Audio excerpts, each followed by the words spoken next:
Thinking in English now has a Patreon. If you love listening to my podcast and you want to help and support the podcast to grow, please consider subscribing. We run weekly conversation clubs exclusive to Patreon subscribers where you can practice speaking with other learners and other native ESL tutors. They take place every Tuesday at 12 p.m. and 6 p.m. UK time, so work out your own time zones. There's also bonus episodes, one-on-one classes with myself, and much more. So click the link in the description or head over to patreon.com/thinking in English. Hello, I'm Tom Wilkinson, and welcome to the Thinking in English podcast, a podcast for intermediate to advanced level English learners. Today, let's learn some useful methods to make your English writing clearer and more concise. You can find the full transcript of today's episode over on the Thinking in English blog. Head over to my Instagram page, Thinking in English Podcast, for more content, and leave a like, review, or rating wherever you are listening right now. Here is today's episode. Learning to write in a clear and concise manner is an important skill for many English learners. Most of you listening, at least those of you who I have talked with in person, tend to write in English a lot more than you speak in English. Maybe you need to write English emails to colleagues, clients, or suppliers overseas. Perhaps your company published monthly English language reports or summaries. Or you need to update your business's website with English language articles and descriptions. Or at university, you have to write English language papers. In business, writing is an essential skill, and often the key purpose, the main aim of business writing is to communicate a direct message, to tell someone, your colleague, boss, client, supplier, something. This is usually why we write emails or reports. In other parts of life, writing can be different. In literature, writing is designed to entertain, to tell a story to the readers. In marketing, writing is designed to captivate and persuade people. My podcast, which I write as a script first, is designed to entertain, educate, and demonstrate vocabulary at the same time. But at work and some other parts of your life, sometimes clearly communicating your message is the most important element for a writer. Of course, complicated topics may require a long email or a lot of space, but wordy and repetitive writing can make it more difficult to understand what you are saying. When I write this podcast, I want people to spend time thinking about the topics, the language I use, and the content. But when I sent an email to the Japanese immigration office last week, I wanted them to understand what I was asking straight away. So I wrote them a very concise email. Here it is. My name is Tom Wilkinson. I am currently in Japan on a student visa. Could you please explain the process of extending a visa once I have finished my research? 2 sentences, with formal greetings added, of course. So a concise and clear email, which received a concise and clear response. And that is exactly what I wanted. If you add in too many words, idioms, jargon, or meaningless phrases, you may start to confuse the target audience of your writing. You want people to spend time thinking about what you are saying, rather than spend time trying to figure out what you mean. So, I am going to give you a few tips to help you write clearly and concisely. As I already mentioned, this isn't necessarily relevant for everyone, and I certainly don't always follow the advice I'm about to give you. But for people who need English for work, learning the skill of concise writing is invaluable. Deleting meaningless words. One of the best methods to make writing more concise is to remove adverbs. This might sound hypocritical, as I often use adverbs in my podcast. But when I write in business or academic situations, I try to cut them out. Of course, if the adverb is essential to the meaning of your sentence, you should keep it. But often they add nothing to your writing. They are meaningless words. Let me give you an example. Here is a sentence with adverbs. Listen carefully. People are so used to using adverbs that it can actually sound totally strange to not use them. Generally, once you stop using adverbs, you won't really miss them, and your writing will literally improve. Here is the same sentence without adverbs. Listen carefully. People are so used to using adverbs that it can sound strange to not use them. Once you stop using adverbs, you won't miss them, and your writing will improve. Both of these sentences communicate the same meaning, but the sentence without adverbs is significantly clearer. Try asking yourself some questions while writing to help decide if a word is essential. If you cut the word, does the meaning change? If you keep the word, will your message be less powerful? What does the word add to your sentence? Asking these questions can help you decide whether to keep it or get rid of it. Sometimes an adverb can have an important contribution to a sentence. Take another example. The Thinking in English Conversation Club is exclusively available to Patreon subscribers. In this sentence, the adverb exclusively is emphasizing that only a Patreon subscriber can join my conversation club. And that is an important part of the sentence. If you wanted, or if I wanted to be clearer, I could rewrite the sentence too. You must be a member of the Patreon to join the Thinking in English Conversation Club. So, in summary, keep the words that are essential, cut the words that are not essential, and try rewriting sentences instead of using adverbs. Cut out descriptive sentences. Descriptive sentences are another thing you can cut out or reduce to make your writing more concise and clear. Remember, you don't need to write a story or describe everything that happened in your reports, documents, and emails. Consider this example. I had a meeting with the potential supplier last week. After listening to their pitch, I believe we should reconsider our partnership. The first sentence, I had a meeting with a potential supplier last week, does offer some new information, but it doesn't really tell you why it matters.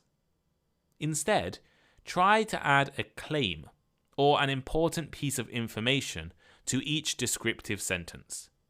For example, after meeting with the potential supplier last week, I believe we should reconsider our partnership. Now, we have kept all of that information while telling people it mattered and giving them a clue about what to expect from the rest of the paragraph or document. And I have less words. I've shortened it by combining a descriptive sentence with the information. Even if you do just want to describe the meeting you had, and you don't want or need to talk about the consequences, you can still add more information to help the reader focus their attention. When writing, you need to make it as easy as possible for the reader to comprehend your message. For example, instead of I had a meeting with the potential supplier, you could write something like, my meeting with the potential supplier focused on cost-cutting initiatives. Instead of putting the emphasis on the meeting, you have now put the focus on the topic of the meeting. And that is the important thing, right? Focus your sentences, focus your writing on what you actually want to talk about. The meeting wasn't important. It's what you discussed in the meeting. Stop repeating yourself. Now, when I write Thinking in English episodes, I often repeat myself. But this is to reiterate points, demonstrate similar grammar, and give English learners another opportunity to understand what I'm saying. But when writing professional emails or reports, this is not necessary.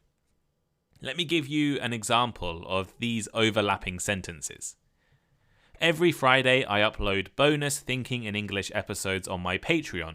You can find the episodes over on Patreon, and they include more personal topics and recommendations than the main episodes. In this example, the first sentence makes a point, I upload bonus episodes, which is then expanded upon in the second sentence, I upload bonus episodes with exclusive content. However, I can cut out repetition and combine everything into one sentence. Every Friday, I upload bonus Thinking in English episodes covering personal topics and recommendations on my Patreon. By combining the two sentences, I have cut out a lot of words and repetition, but the meaning is identical. It is now clearer and more concise. Don't explain it, just do it. Here are two example sentences. I want to reiterate that attendance at next week's meeting is compulsory. Attendance at next week's meeting is compulsory. You don't always need to offer a commentary of what you are doing. In other words, when writing business English, you should focus on the message you are trying to express rather than explaining what you are doing. In some circumstances, you may want the reader to follow your thought process. But most of the time, the reader probably cares more about the final message. So it's better to cut out your commentary. So in those two examples, you don't need to say, I want to reiterate, because that is your own thought process. What comes later is more important. Other examples of this kind of writing include, I want to point out, I will now offer you, I am going to explain. Cutting out phrases like this will put the focus on your message rather than on your thought process. Active sentences instead of passive sentences. Sometimes. And finally, using active sentences can make your point clearer and reduce the need for follow-up emails or confirmation emails. Here is an example from an email I recently received. Documents must be approved by next week. While I knew what documents needed to be approved, I was a little confused when I received this email. Who do I need to approve my documents? The email doesn't mention this at all because it speaks passively. It doesn't mention the approver. It just says they must be approved. So, I needed to send another email asking for clarification, which slowed down the whole process. Things would have been much simpler if the office had just used an active sentence.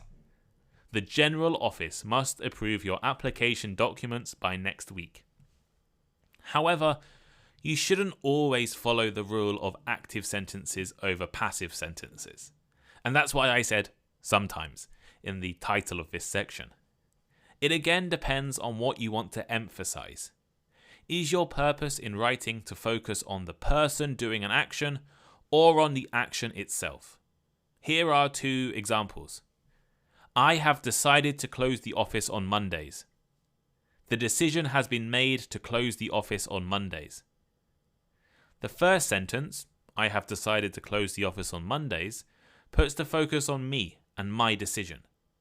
The second sentence, the decision has been made to close the office on Mondays, puts the focus on the decision itself.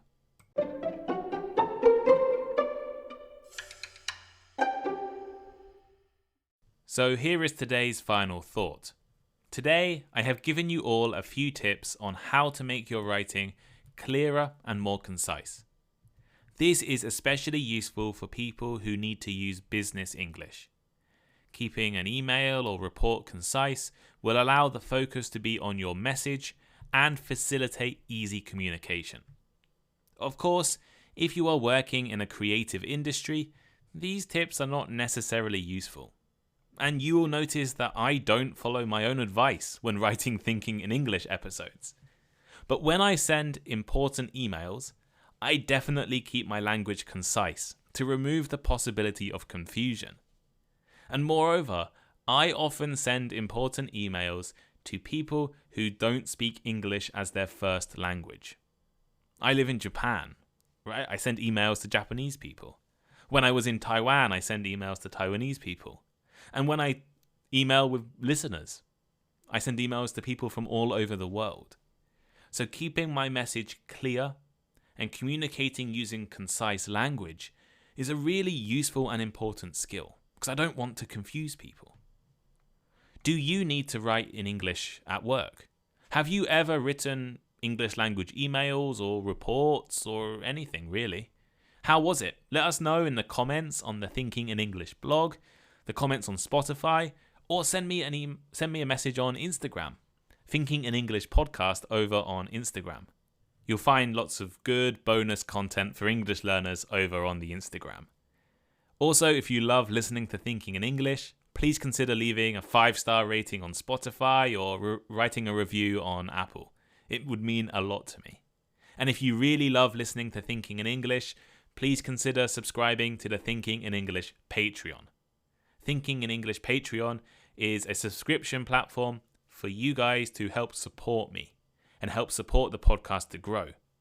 And in return, you can join our weekly conversation clubs on Tuesdays. They happen at 12 p.m. and 6 p.m. UK time, which is 8 p.m. and 2 a.m. Japanese time and 8 a.m. 2 p.m. Brazilian time. So work out your own time zones from those numbers. But hopefully there's a time where you can all join. And in the future, the more people who join, the more conversation clubs I will run. Right? It's quite simple. If I have 100 people signed up to the Patreon, I'll offer another session. If I have 1,000 people, I'll do one every day, right? So the more people who join, the more sessions we can run. And bonus episodes, there's a whole bunch of bonus episodes uploaded over on Thinking in English Patreon. And there are one-on-one classes.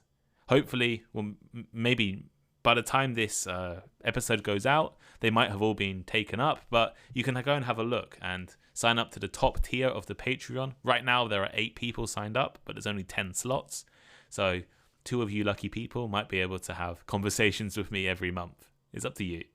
And thank you for listening. Your support has been so amazing over the last few weeks and last few months. It's been incredible. So I hope you all have an excellent day, and I will speak to you next time.